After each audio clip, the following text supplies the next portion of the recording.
Comment on rend fun en fait un e-learning? On va dire c'est vraiment passif pour moi. Qu'est-ce qu'on peut faire pour dynamiser ça, rendre ça plus sympa? On va vachement, je pense, jouer sur les sens au final, que ce soit autant visuel au niveau sonore aussi. Le but, c'est de rendre l'expérience le plus immersive possible. On va vouloir créer une interaction, on va vouloir déclencher des événements grâce à l'utilisateur, chose qu'on n'a pas forcément quand on est sur un e-learning classique. Donc on va créer des jeux, on va créer des interactions avec des petits personnages qu'on va créer dans l'expérience. On va créer aussi du mystère pour pouvoir avoir de l'envie à vouloir aller découvrir les choses. Nous, le but, effectivement, c'est d'éviter d'avoir ce côté passif et d'être au contraire, c'est grâce à l'utilisateur qu'on va débloquer le savoir, qu'on va avoir accès au contenu. C'est principalement le point le plus complexe aussi dans notre métier, c'est de garantir cette immersion et cette interactivité avec du contenu qui parfois est un peu complexe aussi à rendre dynamique. L'objectif, ce n'est pas que de montrer le contenu pédagogique à l'état brut. On fait certes aussi des puzzles, des activités,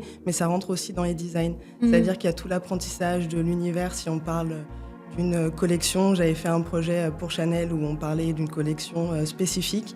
Et là, tous les designs étaient fait en sorte de comprendre dans quel univers on est plongé. Rien n'est laissé au hasard et ils vont apprendre sans s'en rendre compte. On pourrait croire que créer une expérience digitale derrière son téléphone ou derrière son ordinateur pourrait casser un petit peu justement cette interaction qu'on pourrait avoir. Ce n'est pas parce que c'est digital qu'on perd du sens dans ce qu'on apprend et qu'on s'éloigne justement de cette possibilité d'interaction. L'objectif de nos expériences, c'est d'ouvrir justement la discussion, de rendre vraiment acteur, que ce soit par la création, comme tu me le dis, ou aussi dans les puzzles qu'on va créer.